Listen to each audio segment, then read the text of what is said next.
नमो अरहंताणम नमो अरहंताणम नमो अरहंताणम। हम अपनी यात्रा शुरू कर रहे हैं आत्मनियंत्रण के द्वारा।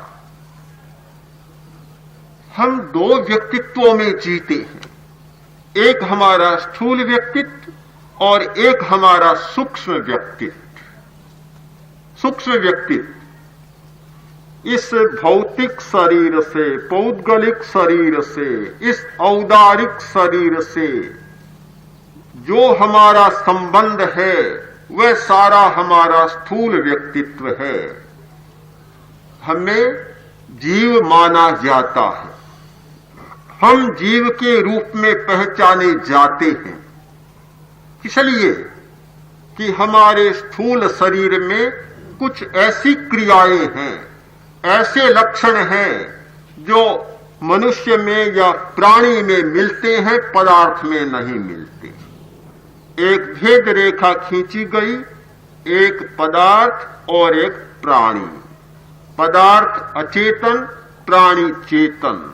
चेतन और अचेतन के बीच भेद रेखा खींची गई, कुछ लक्षण निर्धारण किए गए कि जिनमें ये लक्षण मिलते हैं वह प्राणी होता है और ये नहीं मिलते वह प्राणी नहीं होता, वह अचेतन होता है। तो हमारे इस स्थूल व्यक्तित्व की जो व्यक्तित्व को सामने लाने वाली भेद रेखाएं हैं वे हमें जीव प्रमाणित करती हैं, हम उनके द्वारा जीव प्रमाणित होते हैं। हमारा सूक्ष्म व्यक्तित्व हमारी दृष्टि में जीव नहीं है, आत्मा नहीं है। हमारा स्थूल व्यक्तित्व हमारी दृष्टि में जीव है, आत्मा कोई माने या न माने। तो सूक्ष्म व्यक्तित्व ने स्थूल व्यक्तित्व तक पहुंचने के लिए 10 संस्थानों का निर्माण किया। सूक्ष्म व्यक्तित्व और स्थूल व्यक्तित्व के बीच में 10 संस्थान हैं। गति, इंद्रिय, कषाय, लेश्या, योग, उपयोग, ज्ञान, दर्शन, चारित्र और वीर। ये 10 बड़े बड़े कारखाने हैं, इतने बड़े उद्योग संस्थान हैं कि जिनकी तुलना वर्तमान के किसी भी कारखाने से नहीं की जा सकती। बड़े से बड़ा कारखाना, बड़े से बड़ा युद्ध के शस्त्रों का निर्माण करने वाला, अणु अस्त्रों का निर्माण करने वाला कारखाना इन कारखानों की तुलना में इतना छोटा पड़ता है कि जिसे पर्वत और राई की तुलना नहीं हो सकती, वैसे इन कारखानों की उन कारखानों से तुलना नहीं हो सकती।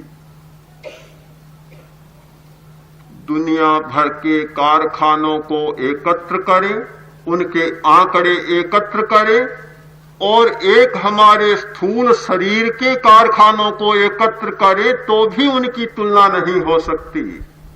मैं मानता हूं आज के विज्ञान ने सूक्ष्मता के जगत में हमारी दृष्टि को इतना साफ कर दिया कि आज पुरानी सूक्ष्म बातों को पुष्ट करने के लिए और प्रस्तुत करने के लिए हमारे मन में साहस होता है।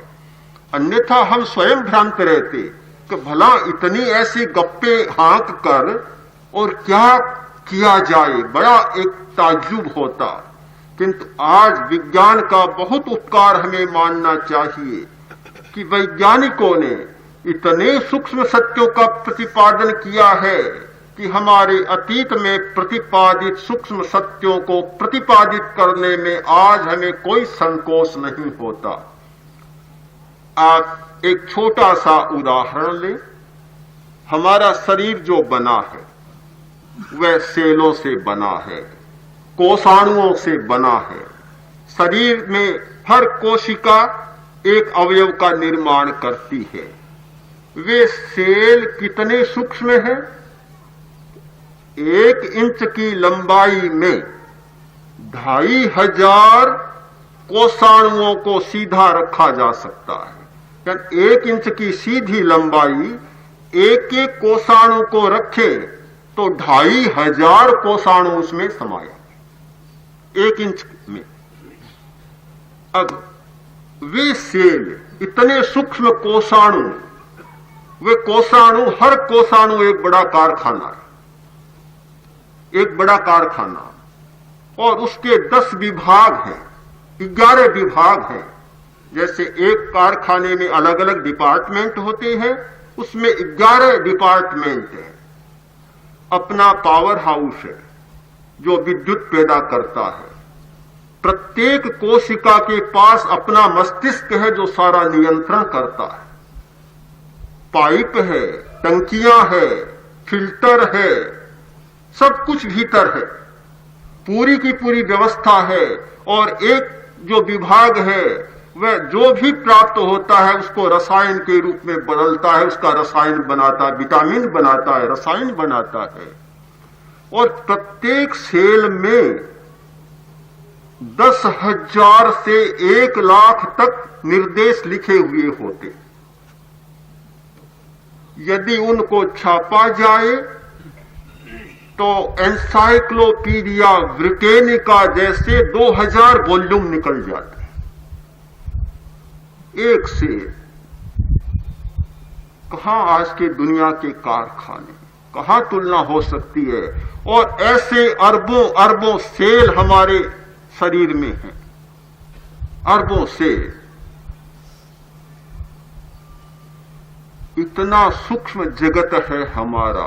यह तो केवल स्थूल शरीर का सूक्ष्म जगत, और सूक्ष्म शरीर का सूक्ष्म जगत, उसकी फिर कल्पना ही क्या करें। जिस सूक्ष्म शरीर ने इस स्थूल शरीर का निर्माण किया, उस स्थूल शरीर की यह सूक्ष्म रचना है, तो जो निर्माता है सूक्ष्म शरीर, उसकी सूक्ष्मता पर जब विचार करें तो शायद आदमी का दिमाग काम ही नहीं कर सकता। दिमाग का काम है ही नहीं हुआ। बिल्कुल ठीक है, ये दिमाग का काम है ही नहीं।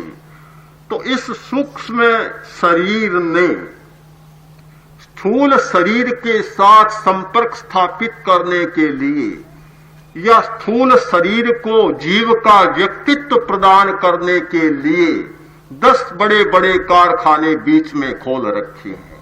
उन कारखानों का काम है कि जो उधर से सूक्ष्म आए उसे स्थूल बनाना, इस स्थूल शरीर में उसे भेजना, और इस स्थूल शरीर के व्यक्तित्व को जीव का स्वरूप प्रदान करना, जिससे हम पहचान सकें कि यह जीव है।